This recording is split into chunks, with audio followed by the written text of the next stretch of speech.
There's plenty of money to be made. It's a great long-term investment, so that's kind of the key to keep in mind. This is, again, a basic statistic where it says typical homeowner is definitely has a net worth that's higher than your renter.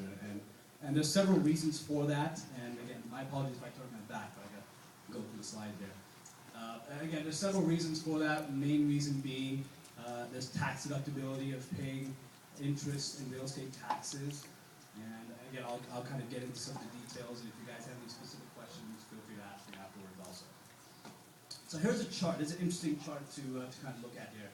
It goes over housing prices and the averages and how they increase on a long-term basis. So if you see all the way down from the 70s up until about 2010 is where this is charted out as. Again, long-term, if you look at the long-term curve, it's an upward trend. And that will always be the case. Right around 2007, 2008, when the bottom fell out of the real estate market, is what you see there. That's the crest at the top. And then right after that is where you see the downturn. And it looks like it's, again, a continued downturn. So in the immediate scheme of things over the past 2 to 3 years, yes, we have seen a downturn. And in my opinion, and most economists' opinion, I think that downturn will probably continue. Up until a point where things start to even out a little bit, which is on the horizon. When that will happen, we can't be sure. But the main thing, and the point of this, and the takeaway from this is long term. If you look at this little blip in 3 years, yes, it does look like a downturn. But if we were to take this out, the next 20 years from now, 15 years from now, if I were to do this presentation, you would see overall that it would be an upward trend. So that's kind of the key. Is real estate, long-term investment. Tax advantages. So I alluded to this earlier, and I'll kind of expand on this a little bit. So, and again, all of this is prefaced by the fact that one should review this with your tax advisor, CPA, investment managers. But the key here is that certain things are tax deductible when one has a mortgage. So, interest paid on a mortgage. When you have a mortgage, if some of you do have mortgages or looking to get mortgages, at the end of the year, you get a form that's called a 1098 from your lender. That basically details the amount of interest you paid on your loan for that year. You then take that and either when you file your taxes yourself, you deduct that off your income, or give it to your tax advisor who will complete that for you. And that gives you a distinct advantage to be able to save money on your taxes, which everybody wants to do. So that's, again, a significant tax advantage of being a homeowner and having a mortgage and carrying a mortgage. Property taxes are also deductible, and the key here is for most homeowners, it depends on your tax bracket. Depends on the occupancy status of the property, whether or not you live there as your primary residence, or if it's an investment property. And again, it gets a little murky, but there are some differences there, which I can review with you guys also. And again, the bottom of this that there's no capital gains when a primary residence is sold. Again, as I said, it varies depending on your occupancy status. And if you don't know what capital gains are, feel free to ask me. You guys can always email me. I'll leave my cards out, so feel free to reach out to me and I can expand on any of these points later on. So here are the 6 key questions. I'll make sure it's 6. Sorry, I think I took one out, so my apologies. But again, the main questions I want you to consider here is now a good time to buy a home? I think so. Property values are very low. They will probably continue to go lower. And interest rates are extremely low, at all-time lows, close to the lowest they've ever been. So from that standpoint, yes, indeed it is. Is my credit score good enough to qualify? Again, I'll expand on that a little bit later and tell you guys and give you some tips of what you can do and what you should look at on your credit report and how you can keep your scores as high as possible to be able to get qualified for the best type of loan. How much money will I need? That all depends on whether you're buying a $150,000 property, which is your first home, or buying your $2 million dream house. It all depends on each situation, and again, I'll expand on that a little bit too. Type of mortgage financing you should get. That changes and varies, again, per scenario. One could do a short-term loan that's fixed for a couple of years, or you can do a traditional loan that's fixed for up to 30 years, and that's your most conservative type of loan. And then at the end, I'll kind of go over the home buying process for those of you that are first-time buyers or looking to buy, and I'll give you details on what you should be looking out for. So again, it's now a good time to buy. It's an unprecedented time. Property values, again, are on a on a downturn, and they'll probably continue to depreciate. And affordability is extremely high. So it's a combination of interest rates and money being extremely cheap, and property values also at the same time being very low. So this is the reason it says unprecedented. It truly is, because usually economic trends in real estate and lending usually work out to when interest rates are low, like they were back in the early 2000s, property values are usually high or on their way up.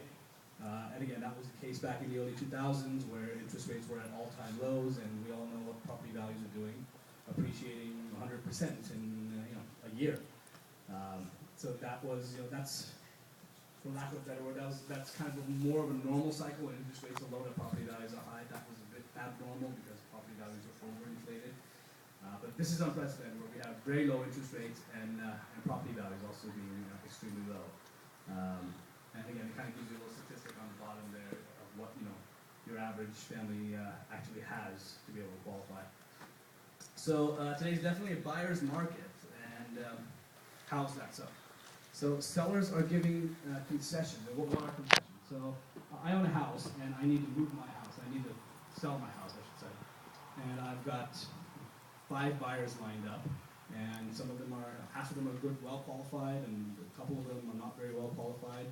But I need to move out, and I can't afford my mortgage anymore, let's say, and the payments are too high, and I really need to get out and downsize. The buyer in this situation has the upper hand, has leverage. And the types of concessions that sellers are giving are credits towards closing costs, slashing the actual purchase price, or the sales price, I should say, giving credits towards 6 months, paying mortgage payments for 3 months, 6 months. All sorts of concessions are being given to buyers because it definitely is a buyer's market. Now, that's not a blanket statement. There will be other properties that will have 10, 20 offers on them, and the seller will have leverage. But overwhelmingly these days, it definitely is a buyer's market, and there's a lot of people out there who are putting in offers and getting lots of concessions from sellers. So again, key here is a great time to get in if you are looking to get in. Again, home prices have generally come down, improving affordability, like I said earlier. Rates are very low, property values are low. That's quite literally very unprecedented, which means it's a great time if you scored away enough and credit scores are good enough. It's a great time to get in. So, and again, first-time home buyers, second home buyers, investors, everybody's really kind of jumping back into the market here. So mortgage rates, let's talk about what I had mentioned earlier. And when I saw this chart, I actually haven't seen this chart in a while, but then I saw it yet again. And if you look at the crest here on the left, in the mid-'80s and early '80s, mortgage interest rates were at 18%, just under 18%. I've been in the mortgage business for 8-9 years, and I've never said the word teen, when I'm talking about rates. So again, interest rates are extremely low. This goes all the way back to the 70s, and it shows you kind of the median there, around 9%. And where we are today, so if you look at the first quarter of 2010, 5%.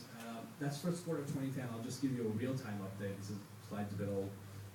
Right now, third quarter of 2011, and a 30-year fixed mortgage is under 5%. You're probably looking at around 4.5, 4.625%. These are for what's called conforming loans, so a certain loan amount limit. And under that limit, it's actually lower than what you see here. So again, as you can see from the chart that shows here, rates are very low. So again, great time to get it. Credit. So this is one of the most important components, if not the most important component, to being able to actually qualify for a loan and qualify for a good loan. And I'll kind of go into what a good loan is versus not such a good loan.